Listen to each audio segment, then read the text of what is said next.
Hello everyone, and welcome back to another Hearthstone deck spotlight. My name is Tommy Wave, and today we'll be taking a look at JamieG's Token Druid. I've mentioned before last week when we played a couple of Token Druid decks that it's one of my favorite decks of the expansion so far, and I think one of the strongest decks to come out of the first week or so of the Rise of Shadows expansion. It's kind of like a premier aggro deck, I would say, or aggro mid-range, with a lot of resiliency that means you can grind into the late game. JamieG here, though, has done something a little bit different to the previous versions that we were playing. I think the previous versions were a little bit more spell-heavy, trying to take advantage of Crystal Song Portal as well, the Discover a Druid minion if your hand has no minions, keep all 3, which definitely contributed to how grindy that deck could be. You're very likely to find some pretty well statted minions with this, as most Druid minions are, and you also had a lot of top end minions that you could get if you were playing a bit more of a grindy game. Instead, JamieG has gone a lot more aggressive, and I think where a lot more people would have thought Token Druid would have started, you know, playing more 1-drops with the extra Argent Squire in here, playing those really juicy 2-drops like Direwolf Alpha. They've even got a Hench Clan Hogsteed in here. Noticeably absent is Knife Juggler, and I think that one thing we will be keeping an eye out for with this Hench Clan Hogsteed is just how effective it is, but also how good Knife Juggler would be in its place. Moving on, we've also got a couple more minions in here, like Microtech Controller, which is I guess a minion that I pointed out as being obviously fantastic for these types of go wide decks where we're trying to, you know, put as many minions on the board, savage our opponent and kill them, but I'm guessing was left on the cutting room floor because of the Crystal Song Portal. We've also got a bit more of a different top end here. I'll show you the list that we were playing last week. Really just played so many 1 to 4 drops and just relied on the 2 Forests aid at the end of the curve. But JamieG here has gone for a Leroy for a bit of extra reach, which I can definitely appreciate. I think reach was something that this deck was noticeably lacking. 2 Eccentric Scribe, it's a new card from Rise of Shadows, you might not have seen. 4 for 6 mana. On Death Roll, summon 4 1/1 Vengeful Scrolls. The scrolls don't have any text, they're just 1/1s. But this is a fantastic card to drop down if your opponent does have the answer. If they do have the board, it's going to spit out a bunch of scrolls, which you can then use to get back into the game, which is one of the big strengths of this archetype, is that Soul of the Forest does give you that on a stick. You can summon a bunch of things, Soul of the Forest, and now your opponent has to have 2 board clears, or they have to have an excellent board already to start trading into your guys. So I do like Eccentric Scribe. I don't know how I feel about 2 of them, considering this deck is trying to do a lot in the early game. So we'll definitely be keeping an eye on that as to, is it a bit too much of a brick? Could we be cutting down to 1? Because we are still playing the 1 Forest Aid, and we've even got a Sea Giant in here. I think Sea Giant's a really tight one. I like 1 Sea Giant. Maybe 2 might be a bit too much of a commitment. And Sea Giant really does stretch your opponent's removal thin, especially with a deck like this, as they are going to have to do a lot of work to keep your board under control. If you drop an 8/8 on them, I think they're going to be, most of the time I think they're going to struggle to get rid of it. Other than that, I think the deck looks good. I think there's not a lot I want to change or experiment with. I think, like you're saying, we'll be keeping an eye on those Eccentric Scribes and the Hench Clan Hogsteeds.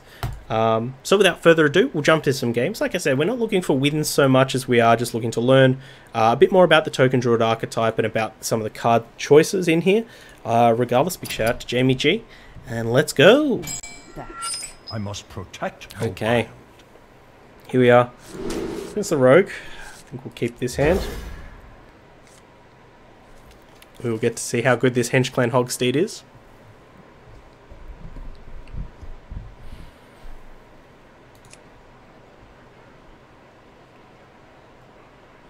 I mean, we were talking in the introduction that maybe Knife Juggler would be a better choice at this 2-drop, but given if people are going to start playing more aggressive decks, if we see a lot more mid-range decks, generally just a lot more rogue, maybe Knife Juggler is a bit of a pipe dream. This episode's comment comes to us from Orion10, talking about in the Flufflegma's The light protects me. Bomb Hunter deck. We were looking for a card just to give the deck a bit more removal, a bit more on-board presence. I mentioned Flanking Strike, wasn't sure if that rotated. They, of course, point out that Flanking Strike has rotated, which sucks, but makes sense. I mean, we would surely be seeing a lot more people playing Flanking Strike if it was still around. It's a tremendous card. But they do mention cards like Baited Arrow or Marked Shot, probably the cards that we want to look for. And in particular, I mean, we haven't seen many people play Marked Shot. That's the new 4 mana, deal 4 damage, discover a spell. Not so many people playing that, which is really quite unfortunate. I think you can discover, you know, animal companions. You can be discovering so many fun things with that card. So. All right, back to the game here. Now, the risky play is to go Microtech Controller.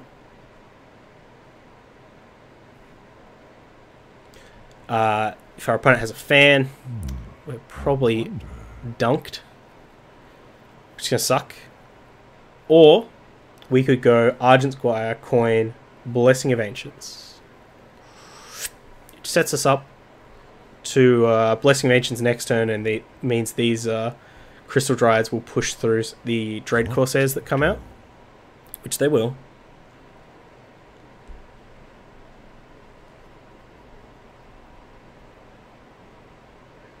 I think we'll go for the micro turn. I wait for no one. I think we also need to hope that our opponent doesn't have a prep. We are... It is a bit savage if our opponent goes like prep, fan, waggle pick, Dread Corsair, Dread Corsair.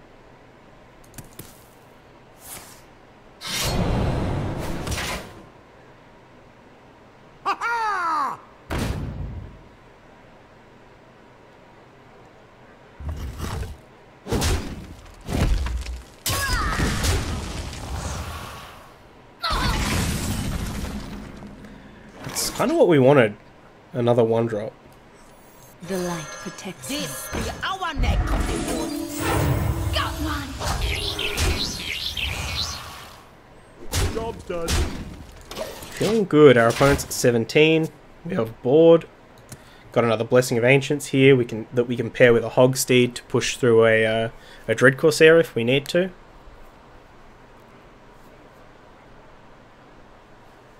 Now, if our opponent does have a Vanish, like a Prep Vanish, which I can't... I mean, I haven't seen many Vanishes out of this deck in particular, but... could be around. Ha, this guy's toast.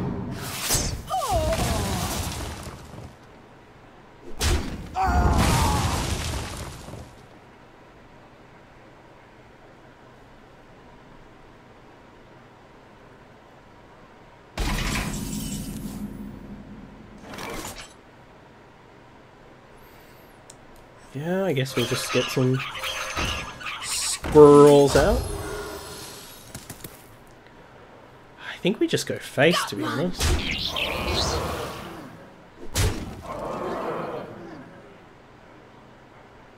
Especially with this swipe, I think our opponent has to do something pretty extraordinary here. I'd be shocked if this guy plays a Vanish. Me too, but I think a lot of these rogue decks kind of... sometimes they blend together quite a lot, have a lot of similar cards, so you can very easily be tricked.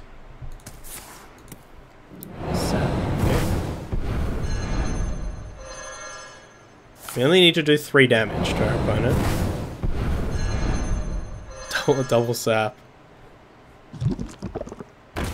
That would feel very bad. Sapping an Argent Squire. Sapping a Crystal Dryad. We don't even need to hero power or Leroy. Just give our opponent the swipe. GG. GG. Yeah. I think that's a great example of a game where we get out ahead of our opponent and they don't have the Fan of Knives. Yeah, GG's. I must protect the wild. Okay, here with JamieG's Token Druid. I think we'll keep the Acorn Bearer and this landscaping. One thing that we didn't talk about in the introduction was the lack of Whispering Woods in this deck. I think that is a really key card to this deck. Oftentimes you really don't care about the quality of minion that you have on board. You really just care about the quantity. And Whispering Woods gives you quantity en masse. You also generally do have a pretty stocked hand with Acorn Bearer with the twin spells as well.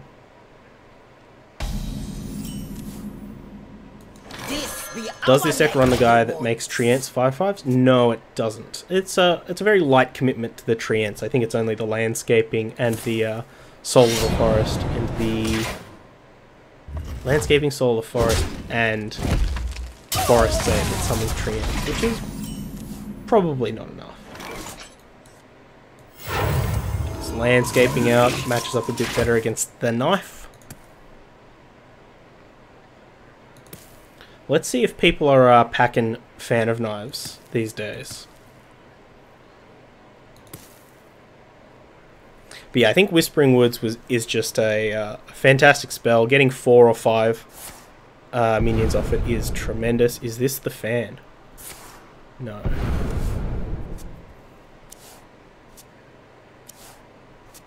Halt! Who goes there?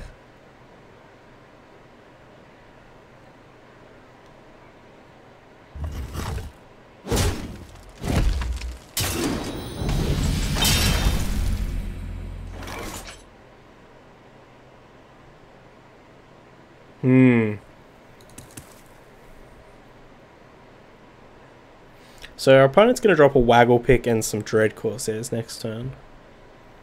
I think we do want to take this out and go for a Microtech controller.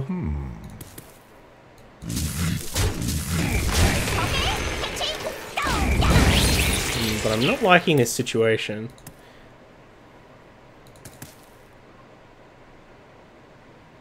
At least if they do go for the Waggle Pick, if they want to attack a minion, it's pretty low value. You get the other Dread Corsair? Yeah.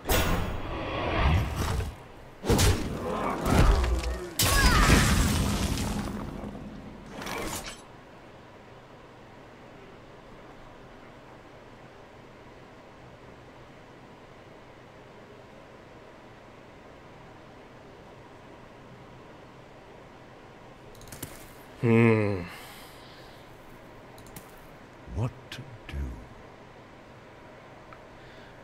It's a tough one, folks. We could go like Squire, Blessing. Or we could just drop all of these ones. Could also drop both Squires and Hero Power and take out one of these. What to do? The light protects me. For the wild. Job done. This is tough. This is definitely one of those one of these games. I wouldn't say matchup because I think we can definitely go under or compete on board with a deck like this, but it's definitely a type of game where we will need the Eccentric Scribe or Forest Aid to just give us enough value to push through. I wonder. It's also a game where if our opponent has one Fan of Knives, it's really going to affect our ability to get back into the game. If they have 2, we're probably dead.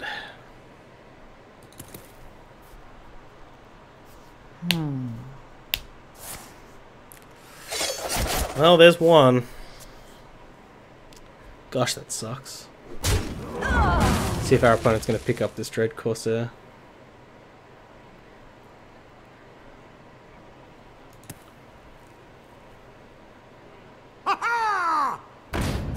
Choose soon.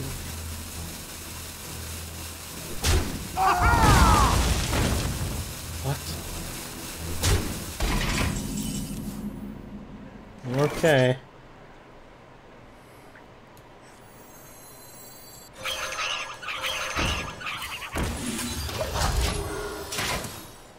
Can we get there? That's the question. Given the board, I don't think we can. I think our opponent's going to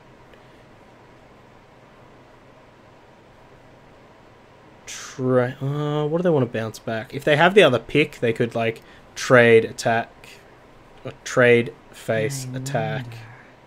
Bounce this back, waggle pick, trade Corsair. Crap though. Oh, up to no good.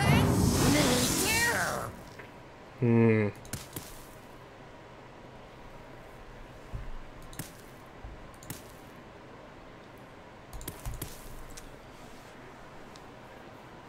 This is very awkward as well because the other token druid that we played, we were having such like not even close games against rogue. Not even close games. We were absolutely smashing them. Choose soon.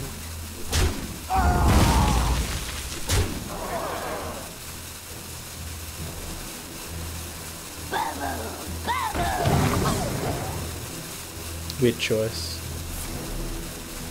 Ugh. Okay, so their hand is probably pick. What are the last two pirates that they run?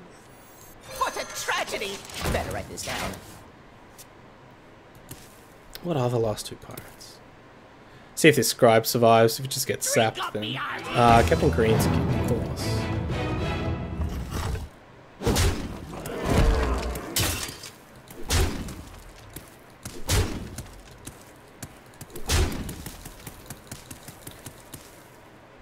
Yep.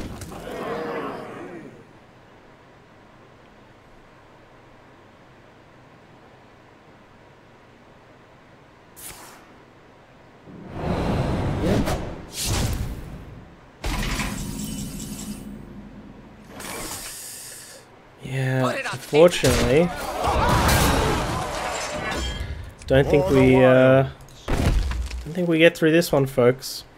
Well played. Our opponents are well played.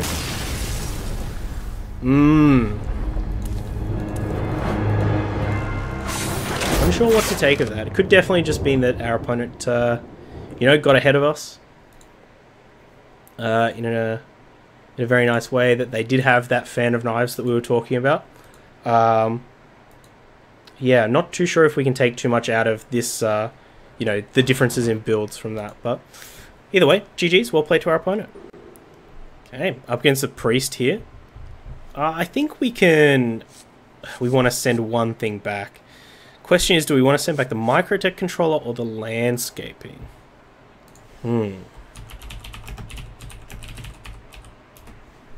Up against the priest as well. I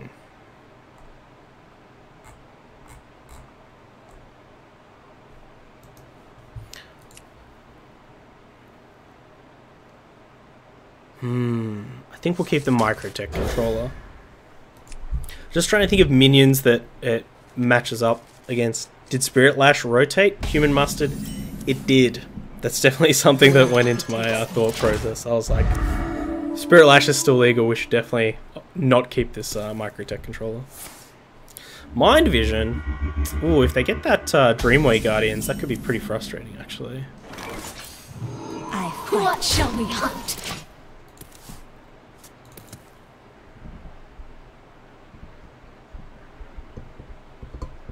I think if they did...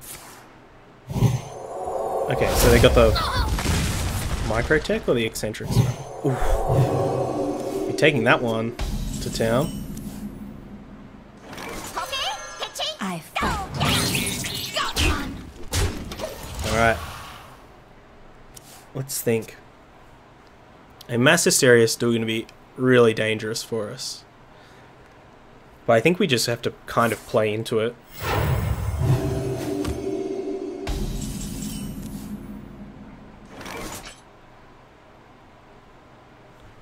Yeah. If they have it, they have it. And hopefully a couple of our minions will live to tell the tale. Having the Eccentric Scribe is kind of a good good backup plan. Even though it does come down a little bit too late. See if our opponent coins out any type of AoE here.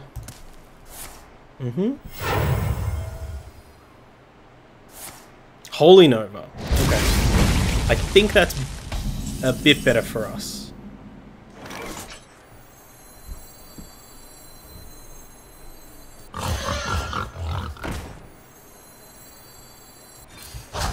I fight. Got one. I fight. Now, if they have to have Mass Hysteria. Like, Holy Nova's not good enough here. Master Spell is actually really good, though. Do we have Lethal? Probably. 1, 2, 3, 4, 5, plus 8 is, in fact, Lethal. I fight. Got one. A nice quick game there. We pushed through a Holy Nova. If our opponent was on the deck that we were playing before, the kind of very removal-heavy deck, I think that deck, which was I think it was the Jelani OTK Priest, we saw that one of the disadvantages of that deck is that you just do nothing so early on. And, you know, in that game, if we had hit a Soul of the Forest or something like that, I think would have been a nightmare for our opponent to get out of. So definitely showing both the strength of this deck and the weaknesses of other decks out there. GG's. Alright, we are back here with JamieG's Token Druid. Played a couple of games with this. I think I was impressed. I'm more and more impressed by the Token Druid archetype as people begin to kind of delve a bit deeper into it. As far as the card choices here versus some of the other decks that we were playing, I mean, I think Eccentric Scribe was okay. I don't think 2 is where we want to be. I think we want to cut down to 1 Eccentric Scribe. A lot of the turns where we were risking kind of getting put out of the game, I think Eccentric Scribe might come down a little bit too late after that. And instead, I think we want to try and fit at least 1 Whispering Woods in here. I still think this card is just absolutely fantastic. Possibly even trying to fit 2 in here. Even if you're doing it for 4 cards or you know, even 3, 4, or 5 cards, Whispering Woods I think is still good. Ideally, you want more cards, but that's why maybe cut 1 Scribe for the Whispering Woods, so it fits the curve a little bit better. As far as other cards, I mean, we played the Henchclan Hogsteed a couple of times. I think in the situations we did play it, it was probably about on par with Knife Juggler. We didn't take advantage of the rush too many times. So I still think more experimentation with this is needed, and it's possible that maybe both should be in the deck in some kind of numbers.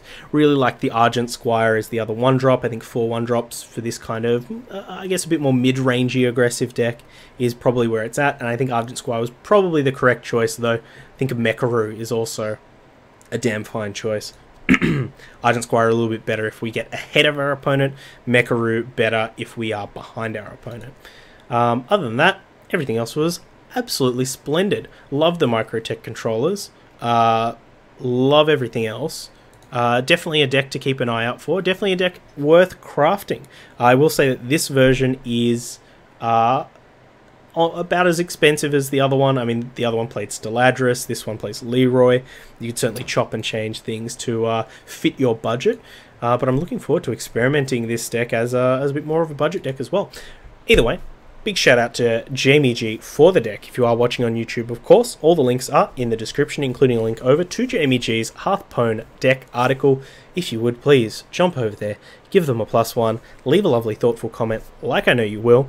All of my details are down below as well, including a link over to Twitter. That's the best place to catch me. Or live, right here on Twitch. Watch me miss Lethal live on the internet. Until next time, though, please stay safe, stay wavy, eat the rich, and control those robots. Bye-bye. I hope you enjoyed that video. Check out other ones over here, or come subscribe to the Wave Pool for more excellent times.